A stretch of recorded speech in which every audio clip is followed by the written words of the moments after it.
നമ്മളെ നഴ്സറിയിൽ കൊണ്ടുവന്ന് വെച്ചേക്കുന്ന കുറച്ച് നല്ല ഭംഗിയുള്ള ചെടികളൊക്കെ നമുക്കിന്നൊന്ന് പരിചയപ്പെടാം. നല്ല കിടിലമായിട്ടുള്ള ബാംബു, അതേപോലെ തന്നെ ഫിഡിൽ ലീഫ് ഫിഗ്, വലിയ ഇലയുള്ള സെമി ഷെയ്ഡ് ഏരിയയിലും ഇൻഡോർ ഏരിയയിലൊക്കെ വയ്ക്കാൻ പറ്റുന്നൊരു പ്ലാന്റാണ്. അതേപോലെ തന്നെ സാമിയ കുൾക്കസ് സാമിഫോളിയ എന്നറിയപ്പെടുന്ന നമ്മളെ CC പ്ലാന്റ്, വെൽക്കം പ്ലാന്റ് എന്നൊക്കെ അറിയപ്പെടുന്ന പ്ലാന്റ്, അതിൻ്റെ ബ്ലാക്കിൻ്റെ ചെറിയ തൈകൾ കുറച്ച് പ്ലാന്റുകൾ കൊണ്ടുവന്നു. അതേപോലെ തന്നെ നല്ല രസമായിട്ട് ഒരുപാട് വലിയ കെയറൊന്നുമില്ല, നല്ലപോലെ പൊട്ടിക്കളിക്കും. അതേപോലെ തന്നെ കുറച്ച് അഗ്ലോണിമ സെമി ഷെയ്ഡ് ചെറിയ ലൈറ്റ് കിട്ടുന്ന ഭാഗത്തൊക്കെ നല്ലൊരു സെറാമിക് പോട്ടിലൊക്കെ വെക്കാൻ പറ്റുന്ന കുറച്ച് അഗ്ലോണിമ വെറൈറ്റികൾ, അതേപോലെ തന്നെ കുറച്ച് ബേർഡ് നെസ്റ്റ് ഫേൺ വെറൈറ്റി കുറച്ച് പ്ലാന്റ്, അതേപോലെ തന്നെ പിങ്ക് ലിപ്സ്റ്റിക് പ്ലാന്റ്, അങ്ങനെ കുറച്ച് പ്ലാന്റുകൾ നമ്മൾ വളർത്തിക്കൊണ്ടിരുന്ന കുറച്ച് പ്ലാന്റ് ഇപ്പോൾ സെയിലിന് കൊണ്ടുവന്നതാണ്. ഒരു ഏരിയയിൽ നിന്നുള്ള കുറേ പ്ലാന്റുകൾ നമ്മൾ ഇൻഡോർ പ്ലാന്റ് ഒരു വലിയൊരു ഏരിയ നമ്മളിപ്പം കൊണ്ടുവന്ന് വെച്ചിട്ടുണ്ട്. കുറേ വെറൈറ്റി അഗ്ലോണിമകളൊക്കെ കാണുമ്പോൾ മനസ്സിലാവും.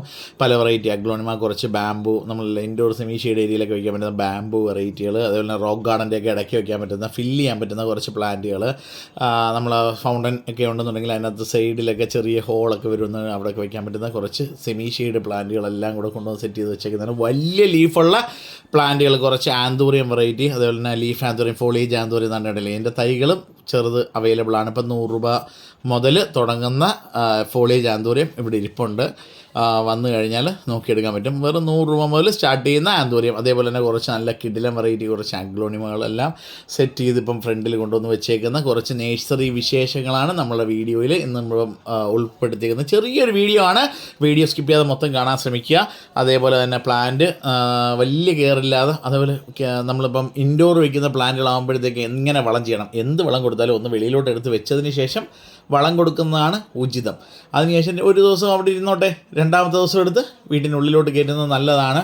അഥവാ NPK ചാണകൻ്റെ അംശമൊക്കെ ഉണ്ടെന്നുണ്ടെങ്കിൽ അത് മാറാനായിട്ടൊക്കെ അത് പ്രയോജനപ്പെടുത്താൻ പറ്റും. അതാണ്ട് CC പ്ലാന്റിൻ്റെ ബ്ലാക്ക് പ്ലാന്റ് ഇപ്പം കൊണ്ടുവന്ന് വെച്ചിരിക്കുന്ന ചെറിയ പ്ലാന്റ്, അതുപോലെ തന്നെ നമ്മളെ ഫ്രണ്ടിൽ വെച്ചേക്കുന്ന ആനച്ചിവിയന്മാർ, ഇങ്ങനെയുള്ള ഒരുപാട് പ്ലാന്റുകളുണ്ട്. വരുമ്പോൾ കാണാം.